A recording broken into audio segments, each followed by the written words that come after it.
루펜 여러분, 안녕하세요. 이것을 칼럼에 오신 분들 환영합니다. 오늘 영상은 FA 잔류 소식을 전하려고 합니다. 느린 공을 가졌지만 배포와 제구력 그리고 포크볼을 무기로 롱맨의 역할을 수행하는 장민재 선수가 잔류 계약을 했습니다. 기아행 이야기도 나왔지만 장민재 선수의 종착지는 한화였습니다. 투수진의 유연함을 더할 수 있는 계약이라고 생각합니다.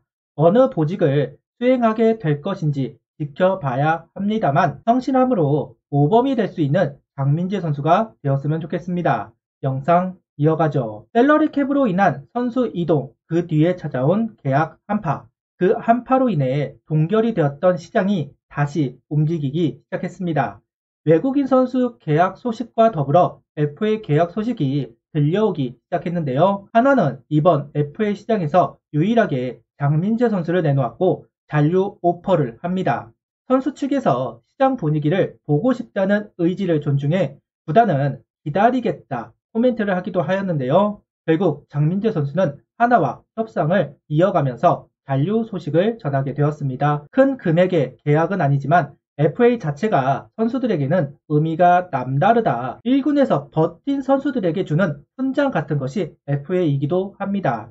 장민재 선수 본인은 아쉬움이 많이 남겠지만 FA 계약을 했다는 부분에서 축하를 받아야 마땅하다고 생각합니다. 한화 구단과 장민재 선수는 2+1년 총액 8억 원의 계약을 했다고 발표를 했습니다. 연봉 계약 수준의 계약입니다. 일단 계약금이 없습니다. 23시즌 장민재 선수, 23시즌 장민재 선수 연봉이 1억 1,500만 원입니다. FA를 하면서 2억 원의 연봉을 맞추어주는 선에서 계약이 이루어졌습니다. 거기다 옵션도 걸어 놓았는데요. 플러스 1년도 그렇고 장민재 선수가 경쟁에서 밀려서 스처스 생활이 오래 지속이 된다면 8억보다 더 적은 금액을 받아야 하는 계약이다. 이렇게 이야기를 할 수 있겠네요.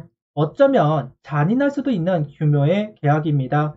장민재 선수는 서운할 수도 있는 규모의 계약이라고 볼 수도 있습니다. 그래도 한화 암흑기 기간 꾸준하게 공을 던져왔던 선수이고 리빌딩에 들어가면서 리더로서 팀을 담당했던 것을 생각해 본다면 계약금 1, 2억 정도 챙겨줘도 누가 뭐라 할까 생각하기는 하지만 예전처럼 운정주의를 펼칠 수가 없는 상황이기도 합니다. 그래서 더 아쉽습니다. 22시즌이 끝나고 FA였다면 좀 더 챙겨갔을 텐데 23시즌은 성적이 너무 안 좋다 보니까 낮은 계약을 해야만 했다. 사람은 역시 타이밍이 중요하다는 것을 장민재 선수를 보면서 알 수 있는 것 같습니다. 한화 구단은 장민재 선수 계약을 하면서 훌륭한 제구력을 기반으로 한 경기 운영 능력과 긴 이닝 소화 능력이 팀에 도움이 될 것으로 판단, FA 계약을 맺게 되었다. 또 경기 외적으로도 장민재 선수의 팀에 대한 애정과 성실함, 야구에 대한 진지한 자세 등이 젊은 선수들에게 모범이 될 것으로 기대하고 있다. 책임감이 강한 선수입니다. 정우람 선수가 이제 플레잉 코치로 잔류군으로 내려가게 될 겁니다. 아무래도 1군에 올라오려면 시리 지나야 하는 상황, 리빌딩 과정 속에서 어린 선수들이 많아진 한화 이글스입니다. 그 가운데에서 리더로서 어린 선수들과 많은 이야기를 한 선수가 바로 장민재 선수입니다. 그런 부분을 인정해 FA를 진행한 것으로 보입니다. 내심 기대하고 있는 것이 있습니다. 장민재 선수가 패턴이 있다는 것. 선발로 한 시즌을 보내고 다음 시즌은 항상 안 좋았습니다. 16시즌 커리어 하이를 찍고 17시즌 망했습니다. 18시즌은 불펜으로 반등을 합니다. 그리고 19시즌 선발로 뛰었고 20시즌 망, 22시즌 불펜 반등, 22시즌 선발로 좋은 모습을 보였습니다. 그리고 23시즌 망했습니다. 패턴대로라면 24시즌은 불펜으로 반등하는 해입니다. 무슨 이유인지는 모르겠지만 이런 패턴을 가지고 있는 장민재 선수입니다. 그래도 장민재 선수의 장점은 역시 선발이 가능하다는 점입니다. 아마추어, 특히나 고교 야구를 보면 주말 리그와 투구수 제한을 하다 보니까 선발 투수이다 이야기를 듣는 유망주가 이전보다는 줄어든 것이 사실입니다. 그래서 그런지 대부분의 투수들은 불펜 마무리를 원하는 경우가 많아졌는데요. 투구 체력, 이닝 소화 능력이 떨어지는 선수들이 많아지면서 선발 투수들의 비율이 줄어들기는 했다. 특히 144경기가 되고 완봉형 선발이 사라지다시피 하다 보니까 선발이 가능한 선수들의 몸값은 상승할 수밖에 없습니다. 불펜으로도 멀티 이닝을 소화할 수 있는 장민재 선수입니다. 전반적으로 선발의 이닝 수가 줄어들면서 멀티 이닝 소화의 중요성이 대두되고 있는데요. 그런 면에서 장민재 선수는 장점을 가지고 있습니다. 다만 23시즌은 그 장점을 어필하지 못했습니다. 장민재 선수는 선수 생활을 하는 내내 선발로 안착하기를 바래왔던 선수이기는 합니다. 기회만 오면 반드시 잡으려고 했습니다. 자신도 알고 있겠죠. 공도 느린 선수가 선발에서 존재감을 내지 못한다면 결국 도태되기 쉽습니다. 제구력을 가지고 하는 선수들은 시장타나 실점이 많은 것은 사실입니다. 그 문제를 이닝 소화 능력으로 커버를 하는 것인데요. 23시즌은 이닝 소화를 하지는 못했습니다. 이 부분이 FA 계약에서 악영향을 미쳤을 겁니다. 선발로서 FA 시장에 나온 것이 아니라 불펜, 롱맨으로서 FA 시장에 나왔기 때문에 대우를 받기에는 어려움이 있었다고 볼 수도 있습니다.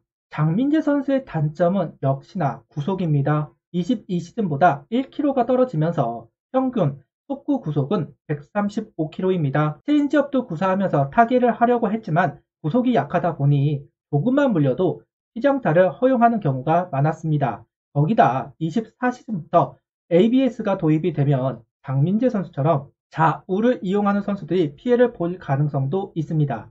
앞으로 불펜으로 출전할 가능성도 높은데요. 그런데 구속 때문에 필승조를 하기는 어렵고 추격조, 롱맨으로 기용을 받아야 합니다. 포지션이 한정적일 수밖에 없다. 이런 부분이 장민재 선수가 가지고 있는 단점이라고 할 수 있습니다. 결국 장민재 선수를 활용하기 위해서는 저격 선발을 생각해 보아야 한다. 5명의 선발로 144경기 모두 소화하지는 못합니다. 대체 선수를 준비해야 합니다. 가장 좋았던 22시즌을 기준으로 이야기해보자면 LG, 기아, 삼성에게 강했습니다. 선발 로테이션이 꼬였거나 부상자가 있을 때 앞서 이야기한 LG, 기아, 삼성에게 저격 선발로 활용받을 수는 있는 장민재 선수입니다. 작은 규모의 계약을 할 수밖에 없었던 또 다른 이유는 장민재 선수를 대신할 선수가 있다. 선발에 같은 유형이 김민우 선수가 있고 선발 불펜으로 활용이 될 정유황 선수가 있습니다. 그리고 불펜에서 역할을 할 수 있는 양경모 선수까지 포크볼을 무기로 하는 선수들이 1군에 많습니다. 아직 경험이 적은 것은 사실이긴 하지만 이태영 선수를 비롯한 여러 베테랑들과 이닝을 나눈다면 장민재 선수의 빈자리를 채울 수는 있을 겁니다. 즉, 희소성이 없다는 부분이 장민재 선수에게 또 다른 악재가 되었다고 할 수 있습니다.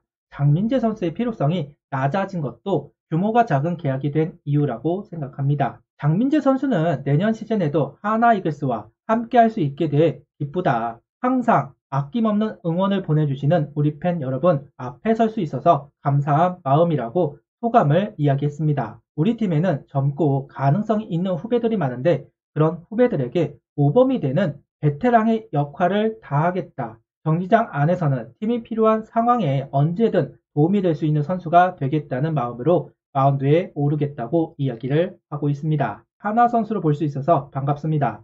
꼭 반등을 하면 좋겠습니다. 아직 죽지 않았다는 것을 보여주기를 바랍니다. 많은 돈은 아니지만 FA 성공했다는 자부심은 남을 거라고 봅니다. FA를 한 선수와 안 한 선수는 배우가 다를 겁니다. 다시 한번 으쌰으쌰하는 장민재 선수를 기대해 보겠습니다. 구독, 좋아요, 알림 설정 부탁드리며 영상을 봐주셔서 감사합니다.